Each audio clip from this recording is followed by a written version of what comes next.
ghosted?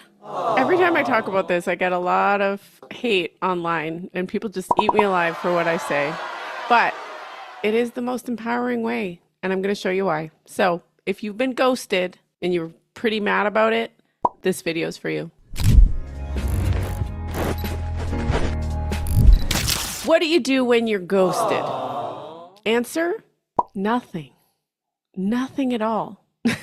I know that's frustrating, right? It's like, and if I was your friend and not your coach, I would say, those jerks. How dare they ghost you? That was unfair. You deserve a response. That's awful. That would be a response that would commiserate and help you to focus on the issue. But here's the thing. What we focus on, we will get more of. So when you put attention into something you don't want, which is being ghosted, you're going to give yourself more of that, right? More energy will go into the fact that you didn't get a response. And that doesn't serve you. It's just not helpful. It's pretty useless, actually. And we can't change people. We can't say, you can't ghost me. That's not acceptable. I deserve a response. We can't force people into a response. And that's where I think our brain kind of short circuits. It thinks, but if I follow up like 5 more times, then maybe I'll get a response. But the response isn't going to be what you want.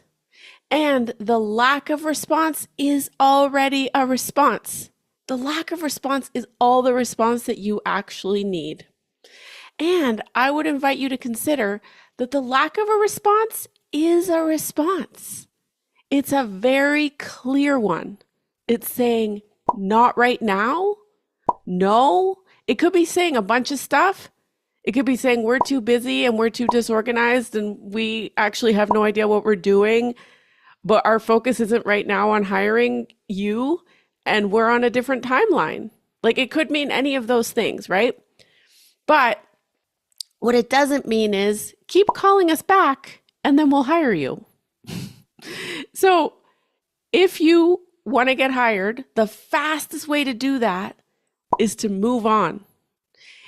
It can be hard to hear. Some people really react to this, but when you move on, you actually then put more attention, more energy, more focus into the people who are ready to hire you, who are on your timeline, who are ready to get back to you. And then you attract more of that. You get more of that coming to you. You open up more opportunities instead of being bummed out that you were ghosted, right? And then when you do hear crickets, you know what to do. You're like, yeah, whatever. Imagine this. Imagine if Superman or Oprah or someone who is really successful that you admire got ghosted. Do you think that they would spend very much time being upset about it? Do you think that they would be following up relentlessly, hoping that that would change the outcome? Probably not, right? What do you think they would be doing instead? If they had their heart set on a goal, they'd be working on the goal another way. They'd be bringing in opportunities different ways. They'd be off doing things that were of more importance than dwelling on the person, the party, the organization that ghosted them, right?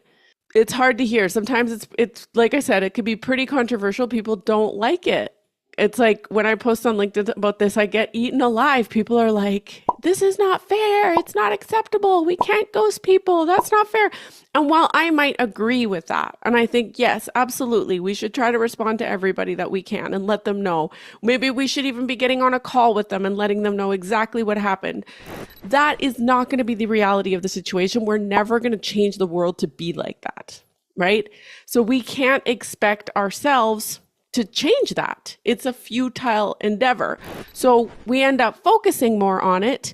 And then what we end up creating is more time wasted in our search. Even if it's just a little bit of energy that you spend putting into being upset about being ghosted, it's power that you've given to the ghost. And the ghost doesn't care. What about the people who you email or that you message and they don't get back to you? What about those people? What do you do about them? Nothing. You can follow up once just to see, hey, maybe you didn't get this, maybe you didn't see it. sometimes what I do is I say, hey, I noticed you weren't able to respond. Was there anything that I could have done differently to get you to respond? If you're busy, I totally get it. You don't have to respond, because I don't expect people to respond, right? I'm not doing it so that I get a response. I'm just doing it because that's what I know is the right thing to do to move me forward, right? So it's different between doing something with a transactional mind versus doing it because you know it's the right thing to do and it's the next step for you, right? And it might not be the last step for you. When we're working towards a big goal, like landing a high-paying job, we will have to do a lot of steps, right? And it's usually more than we think, right? It's always like when we're doing a big goal, when we're accomplishing something big for ourselves, it's going to be more than we think. So you get what you call in, you get what you focus on. So when you can stop putting energy and time and thoughts into being ghosted, when you can honestly say, it doesn't matter, you've forgotten about it, you have other opportunities going on, that is when you have won. And this is the most empowering way that you can look at a situation like that. And if you insist, some people will, if you would like to continue to give energy to the ghost, if you would like to die on that hill, if you would like to start a blog and a movement about why people shouldn't ghost people, then be my guest. But let me ask you, will it get you your high-paying job, or will it just create more of what you don't want? Subscribe to my channel. Give me a thumbs up if you like this video. Give me a thumbs down if you didn't. I'm expecting it to get a lot of thumbs downs. It's just not something people like to hear. But as a coach, I got to say the hard thing. I got to tell you the truth, right? I got to say, hey, that's not helping you. It's useless. And while I might agree, as a human and a friend, I might say, yeah, that sucks. But it's not your story. Like, they can just be a little blip in your story. It's not a big deal. It says more about them than it does about you. It truly does. And you got places to go. You got people to see. You got things to do. You got opportunities to open. So why waste your time with these muffins? Don't forget, I have a 3-day training. It walks you through the first module of my paid program, but it's completely free. I help people land 6-figure jobs, and if they've already landed a 6-figure job, I help them double their salary in a year or less. This is what I've done for myself. This is what I've been working on in my program for the last 4 years. The program I run is proven over and over. It has a guarantee, and I encourage you to check that out. If that's what you want to do right now, if your career focus is front and center and you're serious about making a big change, I have gone through hundreds of people and helped them work through these goals, and I've interviewed them all on my podcast. You can also check out my podcast. It's called Get a 6-Figure Job You Love and Thrive.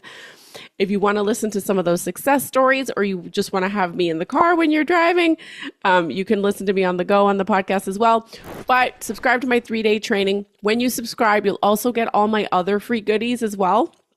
So you only have to subscribe once, and you'll get first dibs and notice on new videos happening every week.